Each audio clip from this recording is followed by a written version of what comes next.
This is the 217 Recovery Podcast with Corey Winfield. Alcohol does damage the brain, but I don't know if it went that far with them already. I don't know. I drink a lot. I'd like to think that I'm not like that. And co-host Marnie Winfield. Sometimes there's a very small window that if something doesn't happen and there isn't action made in that short period of time, that it might not happen, maybe not ever again. It is the 12th of July, 2022. My name is Corey Winfield. My name is Marnie Winfield. How you doing? I'm good. Good. It's the 217 Recovery Podcast. Welcome in. This is where I force Marnie to do a podcast where she can listen to me talk about my day. And sometimes, every once in a while, I'll let her kind of talk about her day as well. So nice of you. Yeah. So, we, though, are back in studio. Back in the 217 Recovery Studio, Traverse City, Michigan. We're back. And we have been gone. So this is the first podcast we've done since, I guess, a week ago, that Tuesday. And it feels weird, like being back in the studio and like doing a podcast. I mean, it shouldn't, but it kind of felt weird that I had gone that long without doing a podcast because I put together some special episodes while we were in Pittsburgh. No, it just feels like, it feels good, but it feels weird at the same time. I have forgotten about them. Not forgotten about them, but you're like, hey, and you came into the bedroom and you're like, why do you have that weird look on your face? And you're like, ready to do a podcast? I'm like, right. That's right. You thought I was coming in there for some No, stuff. no. I thought you just had you had a secret or something. Well, the podcast isn't a secret. Anyway. It's good to be back. It feels good to actually be on and talking about my feelings. And that's what this podcast is about for me. That's why I started it. It was a way for me to get things off my chest, to talk about recovery, talk about my recovery, things that were working for me, things that weren't working for me.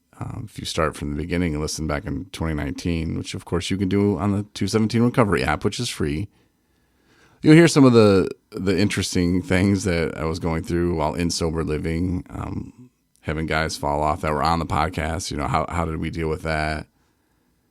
People being kicked off the podcast. How did I deal with that? You know, just different things. But it feels good to be here today, and it feels good to be here with you, even though you don't always want to do it. I'm good. Just sometimes you're in bed and comfortable, and your husband comes in and says, "Hey, I gotta be sober tomorrow too, so let's do this podcast so I can get things off my chest." But yeah, we have the most episodes of any recovery podcast, which is pretty crazy.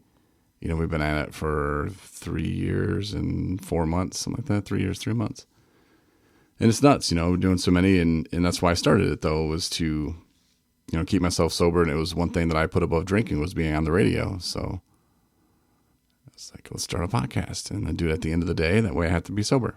So that's where that kind of comes from. If you are not familiar with the podcast, welcome. But we went to Pittsburgh, and Pittsburgh I'd never been before. You hadn't either. Nope, never been. I guess there's a lot of steel there. There's also a lot of hills there. Like, I'm surprised that they don't call it Hillsburg or Hillsdale or just Hills. Pitts Valleys. Yeah, that thing, man. It was like, holy, I don't know how those people do it. I know it snows there because I watch football, and sometimes it snows on their football games. So I don't know how they drive those roads. Like, it's the most insane hills you've ever seen all over the city. And like, you don't feel like you're in the city. You feel like you're in Hartford, Michigan, almost. Like some of the houses you're passing and stuff, and it's like, wait, what? And you come down these hills, and like, I just want to know how many accidents they have. I mean, there must be like one every hour when it snows or ices, or they just don't go anywhere. Or maybe they just sled down the hills. I don't know. They just don't get back up till the next day. I don't know. They have that thing that can ride up. I don't remember what it's called. Elevator. It's not an elevator, but it's like something like that. It's something like that. But damn. Yeah, that place. And the first place we go is a restaurant. It was pretty funny. This guy's trying to go in there with a dog. And the waitress is like, oh, hell no, you're not coming in here. Nope, I don't give a shit. You're not coming in here with that dog and blah, blah, blah. And he's like, I brought the dog before. She's like, yeah, we kicked you out before. Like, you're not bringing that damn dog in here. It's a service dog. I don't give a shit. You know, I'm like, wow, that's awesome. Like, I like Pittsburgh. I like the city. It's pretty fun already. And, you know, the dog wasn't even wearing a service thing like it was supposed to be. And I think the dude just threw on some, like, black glasses to make it look like the dog wasn't doing nothing. But when we left the restaurant, the lady was out smoking. I'm like, okay, so every city, well, not every city, but every state is kind of different with their smoking laws and vaping laws. And I was like, all right, well, where do you guys smoke? Because she was smoking on the patio. She's like, well, technically you're not supposed to be doing that here, but I am. I was like, okay, cool.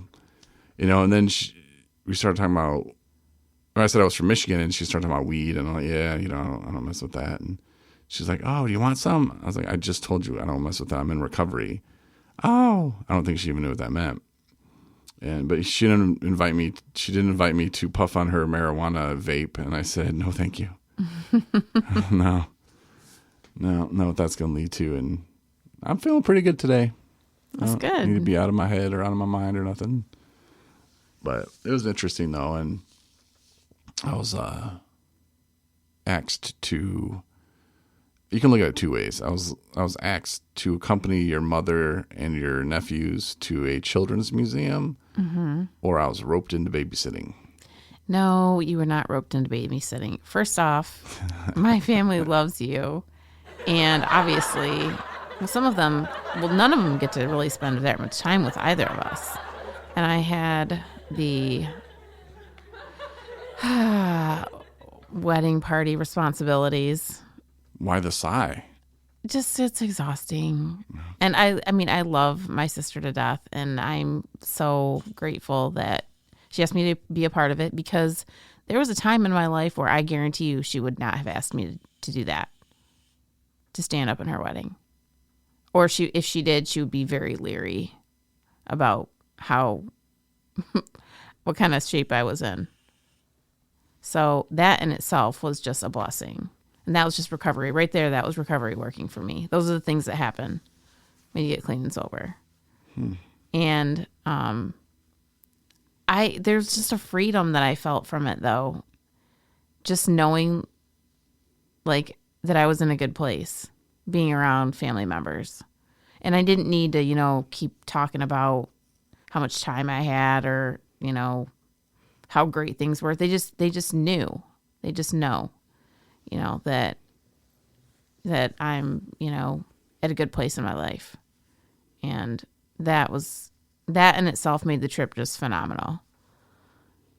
But anyway, about the babysitting thing, which was not babysitting, is that I think it was great because, you know, it makes me feel happy too that my family trusts, you know, you and is celebrating the fact that I'm, you know, married to someone they want to be around.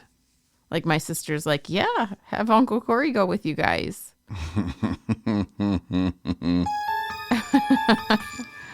Yeah, but it was really cute to see you interact with them. And I know you said it was kind of a nightmare for you, but welcome to, how old are they now? I don't even. 6 and a couple years older than 6. 8.5. 9, maybe. Something like that. Yeah. But it was, well, I realized quickly that, oh dear, I'm in over my head when we're on the way there. And they're like, we're going to the kids museum. Blah. And I asked them if they'd ever been to a dinosaur museum. And they're like, yeah, it's great. And I said, well, what do you see there? And they're like, dinosaur bones. And I was like, okay, well, what do you think you're going to see in the children's museum? And they're like, fun stuff. And I said, no, that's a kids museum. A children's museum. There's bones of kids in there. And they're like, what? Of course, they believe everything because they're kids. And then the one kid, the youngest one, says, oh, let me use his voice, his kid voice. Okay. I can't wait to die. Like, I look at your mother who's riding shotgun with me, and I was like, oh, well, that turned quickly. And then he says, yeah, because I can't wait to get, and I thought heaven was coming out next. Like, oh, that's so cute. I can't wait to get to heaven because I heard heaven's so beautiful. can't wait to get to hell to see all the cool stuff that's going on there. And I thought, how early is too early? Do I like put them on a list? Do I get them like, hey, I told you early that was going to happen. Like, I mean, there's time to correct it, right? You know, it's one of those where you want to be like, oh, kids say the darndest things, but it's also like, where did you get that? It was creepy AF. Yeah. The way he said it, like all like just evil. I think that they're just been exposed to way too much crap, like scary stuff on TV, and who knows what. I don't know, man. I don't know either. That's crazy. Take But I thought you were actually making it up. No, I wasn't. I know. You thought I was making that up? Yeah. Wow. Not the whole thing. I thought you were just filling it in to make it more spicy, like no, dark. I didn't have to. I know. My mom's like, no, he said that, and I'm like, oh my God. Yeah. Go in there and have fun with the other kids. Do you tell Shayna? No. You tell my sister? The I'm mother? telling her You should. her son's evil Dark. or whatever. Yeah.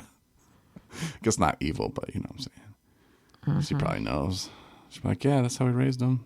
No. Some people pray to different things, you know. We did go to a meeting because we had a pit stop in Ann Arbor. Mm-hmm. We went to a meeting. Yeah, I wasn't a fan. Yeah, you don't like big meetings, though. No. And when a man, like, grabs your wife's hand at the end of it and, like, takes it away, and your wife just agrees, oh, yeah, here. I don't want to hold my husband's hand. I want to hold your hand, dirty man. He's acting like it was like raw chicken. Walking down the street. Was left in a car for 2 weeks, and then somebody took a crap on it and then peed on it and then put him back into a car for another 2 weeks. That's what he smelled like. And my wife's just going to be like, oh, yeah, here, let me hold your hand there. I was like, damn, at least pick a hot guy. Like, don't leave me for that. Where's your standards? Where are they the gone? Lord's Prayer, and the guy was flailing to have somebody hold his hand to both Corey and myself. Yeah. Corey's just like, because he was like all by himself. Yeah. Anyway. Yeah, so that meeting sucked. But I mean, that's the thing. People like, they've never been to a meeting that sucked. Okay. Yeah, you're gonna, and people who go to meetings know this, that there's some meetings that you're gonna like more than others, and there's some meetings that you're gonna mesh with the I don't want to say type of people that go there, but there's a difference, I think. Also too, like the time of day, I think makes a difference. Yeah, and that was like a treatment center that was there, and that's fine, but it just took up a lot of chairs. And the guy that was sitting next to me, he raised his hand when they asked if he had under 30 days, and I don't think he got much out of that meeting because he kind of had that same look on his face, like that was a waste of my time. It was a lot of people coming in there talking about how awesome they were, pretty much, and people didn't have a chance to share, to even check in, really, you know. So it was just like that was just like not my type of meeting. It reminded me kind of some of the meetings I went to for the very first time in California. Those were speaker meetings, but it was kind of the same thing, just with different people speaking. The one in Ann Arbor, the one we went to, but like I thought that's how AA meetings were when I first went. I thought, okay, that's an AA meeting. Like I don't really want to go listen to some person get up there and tell their story the 80th time, and then people clap and say, "You get better every time." Like, is this Leonard Skinner? You know, like what's going on here? Like, I'll see you next week. Where are you going to be? Down in Santa Monica? Oh, great! I love that spot. You know, like I just thought this isn't for me.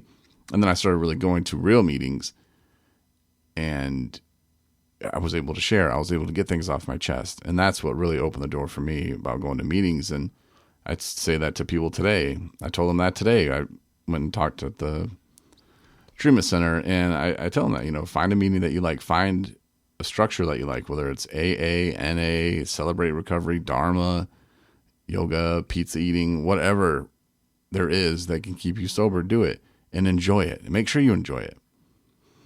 Because if you don't, you're not going to want to go to it, you know, and I made some references to the people in there that were having some issues at the time, and it made sense to them. And it made sense to me when I really started enjoying going to meetings and retraining your brain, retraining my brain anyway. So that's what worked for me. But there are people that go to meetings and I go to 8 a week, and they're in there and they don't get anything off their chest or anything relevant. they go in there just to vent and blame other people and they're like a victim. Well, the reason why I'm doing this is because so-and-so at work was looking at me funny, or well, I don't have the right kind of shoes, or I don't know, just like stupid stuff where they're always the victim. And if you've been to meetings, you know those people come in and out all the time. Mm-hmm. But to me, my professional opinion as a radio broadcaster, those people aren't getting what they need out of those meetings, and they just wasted their time. If they go in there with their real problems and the real stuff that's on their mind, they got to, and you've said this many times too, figure out the role they played in that situation. Mm-hmm. Well, I don't have the right kind of shoes. Okay, well, what'd you do with your paycheck? Well, I gambled it away. Okay, so you're mad at yourself for gambling it away, not that you don't have the right kind of shoes for your job and that nobody would give you any. You're mad at yourself for gambling it away. Maybe you have a gambling problem. Have you looked at that? Yeah, I've admitted it. Okay, cool. What else have you done? Mm-hmm. Do you delete the apps from your phone? No. Okay. Like, they're not making the same, or they're not taking the steps that's necessary for them to do anything about it. And again, they show up at the meeting and they're just, I don't have shoes. Or, so-and-so didn't give me a ride. Or they start blaming other people, when really they're hurting it themselves. And I would love to sit here and say, hey, if they listen to this podcast, that'll help them. That's not going to help them. Not until they sit down and get real with themselves and figure that stuff out. And I don't know what it's going to take. Usually people talk about their rock bottom. Well, I got to hit the rock bottom. And then there's a basement. And then there's a cellar. You can keep digging all day long. Mm-hmm. But when you get to the bottom and you realize this is as far as I want my basement to go, I got to start climbing back up. You got to put that stuff together, and you got to be real with yourself. You can run around town all day long and badmouth other people saying how they did this to you, they did that. At the end of the day, you look stupid because people heard your story before. They've heard all of this. It's always someone else's fault. Nobody's buying it. People want you to shut up. It's start doing and stop saying. Anyway, so that's why, some meetings are better than others. Yep, exactly. But that's just my opinion. Well, I mean, it is so true that whatever your bottom is whatever you want to call it. What is it they say? Like, put the shovel down? Probably. Yeah. Stop digging. Right, stop digging. And take responsibility for yourself. Mm-hmm. I think it's kind of like what you were saying, and that's very true as well, is like own it. That's said too. And own your old stuff too. I mean, don't live in it, don't dwell in it. Take responsibility for it, and then make amends about it by being a better person and living life how you should, doing the next right thing. Because trust me, like if you're in AA or NA and you're making a list and you're going through step 4 or whatever and writing out that stuff, nobody wants to hear sorry. If you're at that point, nobody wants to hear they're sorry anymore from you. Mm-hmm. You can write it down on a piece of paper, tell them if you want, whatever. Show them. Mm-hmm. Show them you're sorry by being sober, by changing, by doing better things, making better choices. And you do have many choices. I've said this many times too. Look at who you were hanging out with back when you were using. A lot of those people, unless they wanted you to maybe get in trouble selling drugs for them, they didn't have any opportunities for you. None. They didn't have any. They're people without opportunities. And you get clean, you start hanging out with better people, and you're going to meetings, you're going to church, you're going to work, different places. You will run into people, and that's why people are so amazed. They're like, man, so many doors are opening. And yeah, they are, because you're in a room with doors that open.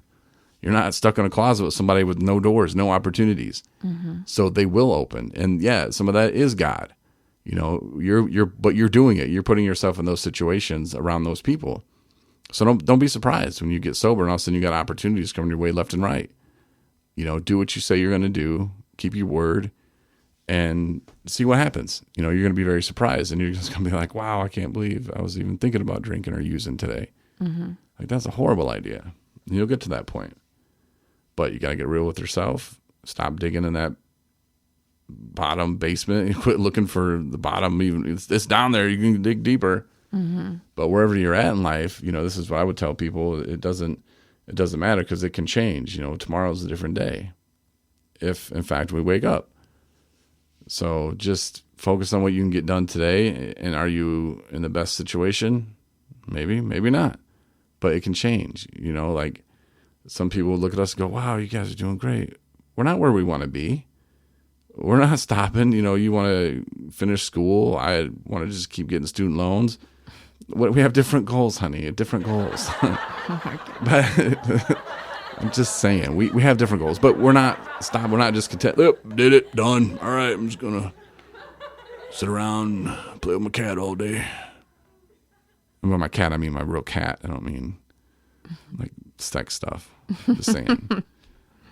But yeah, we got to keep moving forward in life. And I think that's what we're kind of good at.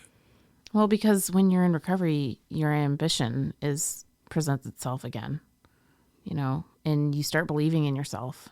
And when things start happening, you realize what you're capable of and what you can accomplish. And, things unfold. Things unfold that you'd never even imagine.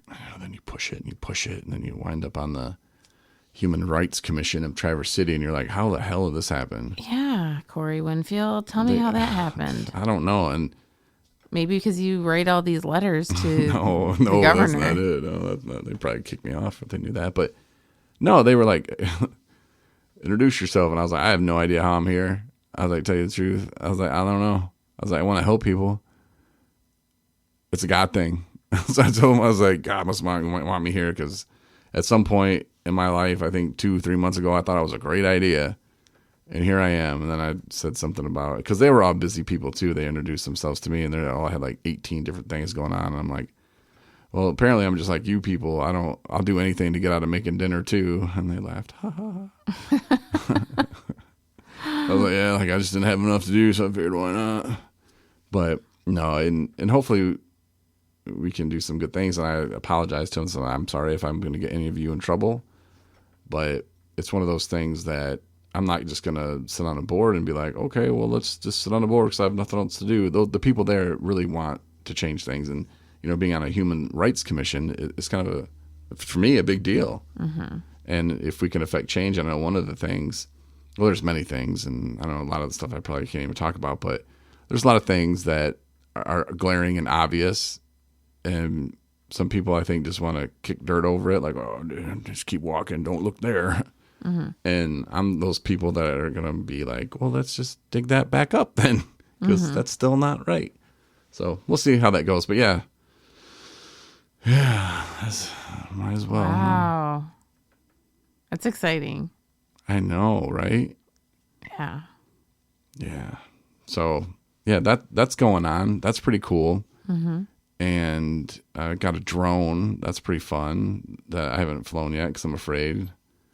You're afraid you're going to smash it? Yeah, and I don't know what I'm doing. Of course you don't. I thought about flying around the house just to see. But then Lily knows how to use it.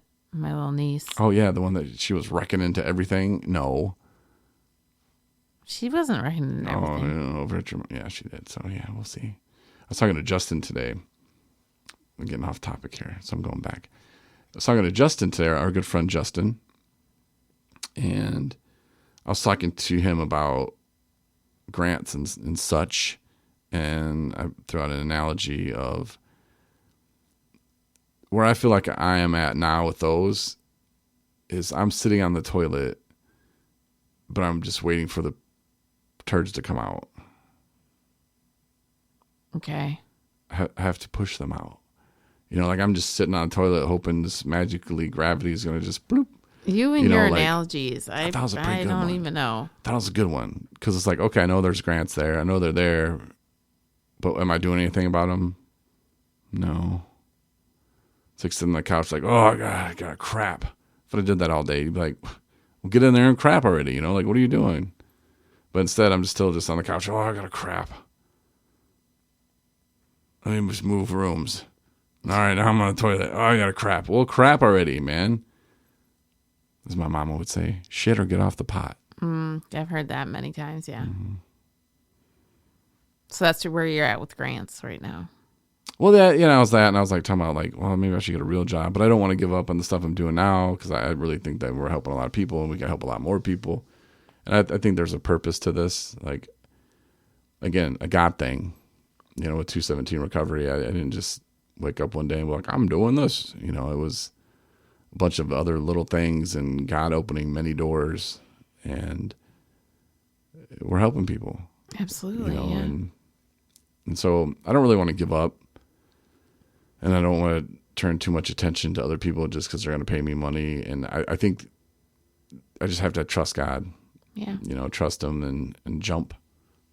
You know, and trust that He catches me. Yep, for sure. Or us, because we're married now. So All right. it's a us thing. Yep. So, yeah. So how often do you meet with this board? What is it again? It's called The Human Rights Commission. Okay. I'm a Human Rights Commissioner. Oh, Something okay. like that. Yeah. Nice. Yeah, it's pretty interesting. I think I'm going to like it a lot.